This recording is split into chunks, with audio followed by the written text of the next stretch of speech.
اختیار ولی لالہ کو بھی بیچ میں شامل کر لینا، کیونکہ وہ بھی ایک بہت بڑے علم مردار ہے مذاکرات کے حوالے سے۔ اختیار بھائی یہ تو مجھے بتائیں، ڈی چوک میں جو کچھ ہوا، آپ سے لاسٹ ٹائم میری بات ہوئی تو آپ نے کہا جی بہت افسوسناک ہے یہ۔ اب آپ کے بھی کئی لوگ مان رہے ہیں کہ بہرحال اتنا تو ہو گیا کہ گولی چلی ہے، اور افسوس کا اظہار بھی اب سارے کرتے ہوئے نظر بھی آ رہے ہیں۔ ادھر رینجرز اہلکار بھی شہید ہوا ہے، جس سے متعلق ہمارے ایک صحافی دوست کا یہ کہنا ہے کہ جس شخص ہاشم نام کا لڑکا ہے جس کی گاڑی کے نیچے یہ ایکسیڈنٹ ہوا، اور یہ ہمارے 3 رینجرز کے اہلکار جو شہید ہوئے، انہوں نے کہا اس کا تعلق پی ٹی آئی سے نہیں تھا، ٹھیک ہے، بلکہ شاہد خاقان عباسی صاحب کی فیملی سے تھا، اور خود کسی بیوروکریٹ کا پوتا تھا، سیاسی منصوبیت کوئی پیپلز پارٹی وغیرہ والوں میں سے تھی، کم از کم ایسا نہیں تھا۔ آپ مجھے بتائیں ان تمام پرچوں کو کیا کسی پری پلان وے میں لیا جا رہا ہے، اور ان تمام پرچوں کی موجودگی میں کیا مذاکرات ہو سکتے ہیں؟ Thank you very much Salman. دیکھیں، سب سے پہلے یہ لوگ کہتے تھے نا، اگر آپ نے دیکھا ہو تو پہلے دوسرے دن انہوں نے اعلان کر دیا تھا کہ 400 لوگ مارے گئے، ٹھیک، پھر یہ آہستہ آہستہ کرتے کراتے نا یہ 12 پہ آ گئے۔ اب 12 لوگوں کے لیے ہم ان کو کہتے ہیں کہ اس کو پروف تو کریں نا، کہ آپ اپنے پہلے بندے پورے کریں کہ یہ 12 ہے، کل کو یہ گٹھ نہ جائیں۔ ٹھیک ہے، دوسری بات یہ ہے کہ اب آپ کے بندوں پہ گولی کس نے چلائی یہ بھی پروف کرنا ہوگا، کیونکہ آپ کے پاس پشاور ٹول پلازا سے لے کر ڈی چوک پہنچنے تک اور وہاں پہ جلسے کرنے تک، تقریریں کرنے تک 1 منٹ کی ویڈیو موجود ہے، لیکن آپ کے پاس گولی اس کی کوئی ویڈیو، کوئی ایویڈنس آپ کے پاس نہیں ہے۔ ہماری نالج میں یہ ہے، میں خود اس موقع پر ڈی چوک میں موجود تھا، کہ آپ کا جو اس وقت اس آپ کی تحریک کا جو روح رواں تھا اس کا نام علی امین گنڈا پور ہے، اور اس کی جو روح رواں تھی اس کا نام بشرا بیوی ہے۔ ٹھیک ہے، زمین اور لگے اور دم دبا کر بھاگنے لگے تھوڑی سی لاٹھی چارج کے بعد، تو اس کے بعد پھر انہوں نے، ان کے کارکنوں نے ان پر حملہ کیا ٹھیک ہے، علی امین کے گارڈز نے۔ تو آپ اس کو یہ نہ کہیں کہ یہ ریاست کی گولی سے آپ کے لوگوں کو مارا گیا ہے، ٹھیک ہے،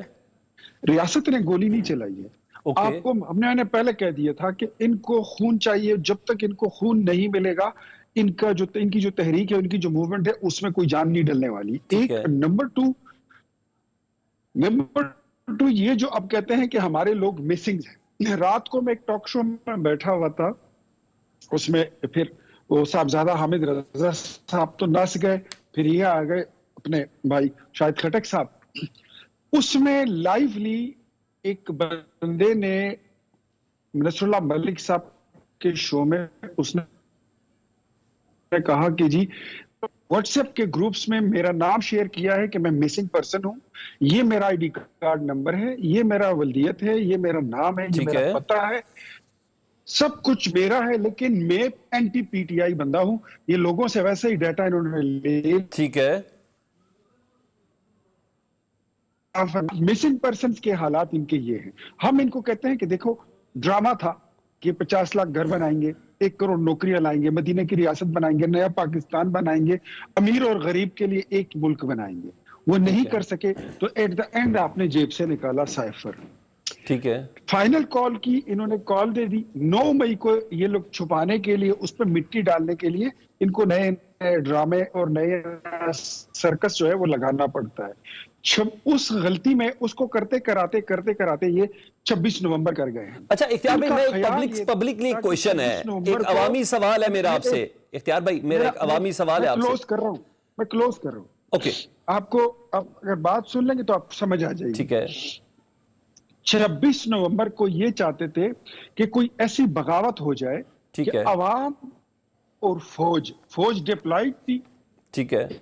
ان کو ہائی کورٹ نے منع کیا تھا، حکومت نے 144 لگایا تھا، اس کے باوجود یہ ڈی چوک میں اس لیے گھسے کہ یہ فوج۔ ٹھیک ہے اختیار بھائی، آپ کی بات آ گئی نا، میرا ایک پبلکلی کوئیشن ہے آپ سے، میرا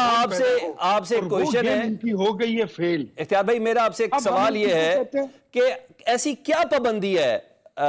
پاکستان تحریک انصاف کے کارکنوں کو یا بیگا پاکستانی ہمیں کہ ہم حکومت کے موقف کو سچ سمجھے؟